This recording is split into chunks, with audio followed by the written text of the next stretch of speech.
walang customer. Kasi naman, nabalitaan ko may ginulpi kayong customer dito. Kung meron ho kayong problema tungkol dyan, Ano? akong bahala. Ano gagawin mo? Aber. Okay, Oh. bibilhin ko lahat ng paninda ninyo ngayong araw na to at pamimigay ko na lang sa mga standby dun sa kabilang barangay. Diba? Bijong, nadinig mo, papakyawin niya lahat itong paninda natin! Sold out tayo! Ang bait mo naman! Para kang anghel. Uno, ibilhin mo lahat ito. Okay? Cash only. No credit card. Cash lang pa. Oh. Karami-rami coach. Ang dami mo pera! Huh? Ang dami nila! Papapalit na natin sa Nay, lahat. Nay, Oh. Nay. Bago kayo makipag-deal dyan, Kevin, alamin niyo muna kung bakit mabait siya yan. Bakit nga ba siya mabait? Kasi gusto niyang ligawan si Grace. Si Grace na asawa ni Paul! Mismo. Aba, enak mo, napakawalang nga naman pala nito eh. O ikaw, lumayas-layas ka rito dahil hindi kami makakapayag! Lumayas ka! At huwag ka babalik. Kasking lalaki ito. Gusto kang ligawan yung asawa ng anak natin. Oh. Malamig mo. Palayasin niyo na. Malamig mo. Umalis ka na rito. Ayaw namin makita ang pagmumukha mo. Kahit isa mo. Thank you, Oliver. Sige. Bas ka na. Bas ka na. Bas ka na. Bago maggulay pa sa. Ito naman kasi, dumating-dating pa. Bakit, Nay? Ayaw niyo bang malaman kung anong hidden agenda ng tao na yun? Gusto! Pero sana naman, inintay mo magkabilihan bago ka magsalita. Eh di sana sold out na tayo ngayon. Oh, ito ba solid eh. Kung ika'y jealous type na jowa, Natatakot akong ipagpalit nung lalaki. Fear ko lang siguro ayoko malamangan. perfect ang episode na ito para sa iyo. Walang espesyal na okasyon na nasolo ko siya sa loob ng 2 taon. Let him know na naisip mo na gusto mo mag-solo kayo. Hindi lang basketball ang aking karibal, pati sa pagbibilyar at pagbabar. Hiwalayan mo na, ngayon na mismo. Single life yung ginagawa niya. So, hindi niya kailangan ng girlfriend. Kaya mga seloso at selosa dyan, tutok na ngayong Lunes sa Sis. This is NBA basketball and KFC goodness. A lineup of finger-licking all-star treats. Get the KFC fully loaded meal all-star edition, and you may end up at the finals. The KFC fully loaded meal all-star edition. Gatas pa ba ang gamit nyo sa kape? Birth certificate, marriage certificate.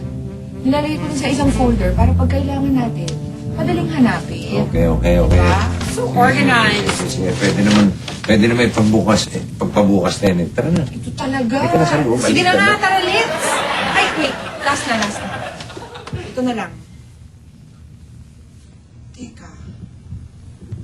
Full? Ngayon ko lang napansin to ah. Alin?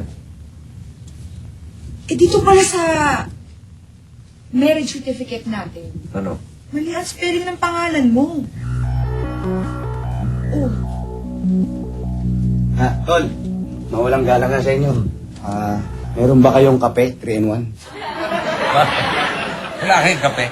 Meron, pero walang 3-in-1 eh. Hirap magtimpla eh. Hindi mo, tamad ka lang. Yun ha.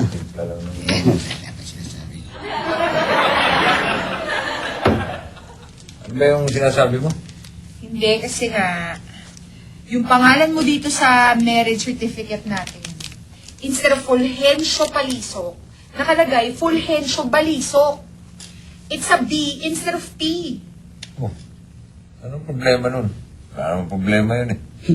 Malaki ang problema niyan. Objection, Your Honor. There's a big difference about B and the P. Ang sasabi mo? Tol, alam mo ba, may mga kriminal na absuelto dahil mali ang spelling ng pangalan nila doon sa kasong isinasampa sa kanila. Eh, mga kriminal yun. Oo, kriminal, hindi kriminal, pare-pareho lang yan. Pag maling spelling ng pangalan mo, ang ibig sabihin, hindi ikaw yun. Si Palsok at si Balisok ay hindi pareho. Ngayon, kung ayaw mong maniwala, kumonsulta ka sa ibang abogado. Thanks for the training. One minute. Ano ibig sabihin nito? Ang ibig sabihin niyan, hindi kayo kasal. At ikaw, kasal ka to somebody na nagngangalang Balisok. Pwede naman i-correcto, diba? Pwede. Pero hanggat hindi nakukorek yan, hindi kayo pwedeng magsama. Ibig sabihin, hiwalay. Maghiwalay muna kayo. Parang buta tayo. Buta tayo. Buta tayo. Hiwalay kayo, hindi kayo pwedeng magtabi dahil nagsasama kayo sa pagkakasala. Promise. Okay, tutukin mo. Galing mo. Kapalitan na lang natin, paayos na lang natin. Tapos na, halika na. Let's go. Teka, Fool. Ayoko nagkakasala. Anong nagkakasala? Teka, Grace. Grace, gusto mo tawag? Tonight's the night eh. Paano yung tonight's the night? Oh, Anet. Ay, Bill. Dito na ako. Oh, ano na yung good news na sinasabi mo? Yun, kaya na sinabi sa'yo, pwede na kitang tulungan para manligaw kay Grace. Ano? Oo. Akala ko ba ayaw mo kong tulungan kasi kapatid mo yung asawa ni Grace. Oo nga, pero hindi pala sila mag-asawa. Ganito yan. O, ganito. Makinig ka. Kasi, mali ang spelling ng pangalan ng kapatid ko doon sa marriage contract nila. Imbis na Balisok, Balisok yung nakasulat. Balisok? Oo. Kaya ibig sabihin, si Grace kasal kay Balisok. Get mo? Oo naman. Oh, ha? Bill, nasa na ba yung mga bills na pinapakita mo sa akin na ipapapremyo mo kung sakaling may tutulong sa'yo? Kasi willing akong tulungan kayo. Oh. Pasensya ka na. Medyo konti yung cash na dala ko ngayon eh. Utang na muna. Hindi pwede utang sa akin. Anong kala mo sa akin, tindahan? Tindahan? Speaking of tindahan, kailangan na pala pumunta ron. O sige, i-text na lang kita dyan ka lang. Magkaalis dyan ha. Okay, una na ako ron. Sige. Uy. Hira. Ako na pinaghihintay ngayon. Pero di ba, hindi ako aalis dito. Mabuti naman at hindi ka aalis. Hilary. Ay, oy, teka lang kung aalis. Naalala ko kahapon nangako ka sa akin na babayaran mo ko bukas. Kahapon At ba yun? ngayon na yung bukas na yon. Yun ba yun? At naalala mo ba sinabi ko? Na kapag hindi ka nagbayad, wala ka ng bukas, ha? Ha? Magbayad ka na, magbayad ka na! Magbayad ka na!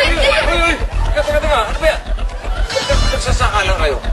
Hindi, hindi kami nagsasakalan. Eh, ba't nagka... Ano yun? Ano, neking lang. Okay. Huwag huwag ka dito sa kali, nakakahiya. Sa sinihan. Teka na. Excuse me na, miss, ha? Sige, okay. Mabuti nakita kita. Pwede ba akong tulungan mabago yung pangalan ko doon sa... alam mo na, para mabago yung pangalan. Doon sa contract. Oo. Ako na bahala doon, Tol. Talaga? Oo, ako na bahala. Okay, sige. Excuse me, miss. Bye.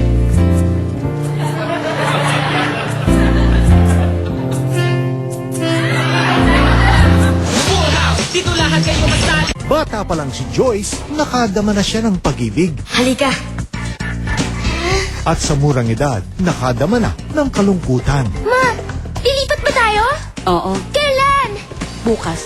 Kaya naman agad niyang sinunggaban ng pag-ibig nang muli itong dumating sa kanyang piling. Sana maging kagaya tayo ng bituin. Nagliliwanag pa rin kahit nasa likod ng makapal na ulap. Ngunit sadyang malupit sa kanya ang tadhana. Cute ba talaga siya? Cute talaga lalo na pag... Ka lang dito, ha? Ha? Hoy, hindi ba? Sinabi namin, wag ka makakapunta rito dahil hindi mo kami masisilaw ng iyong pera. Kaaway ka namin dahil gusto mong ligawan ng asawa ng anak namin.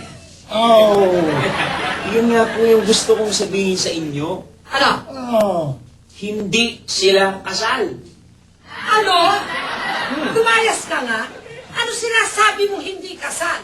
Eh, nandun ako nung kinasal sila!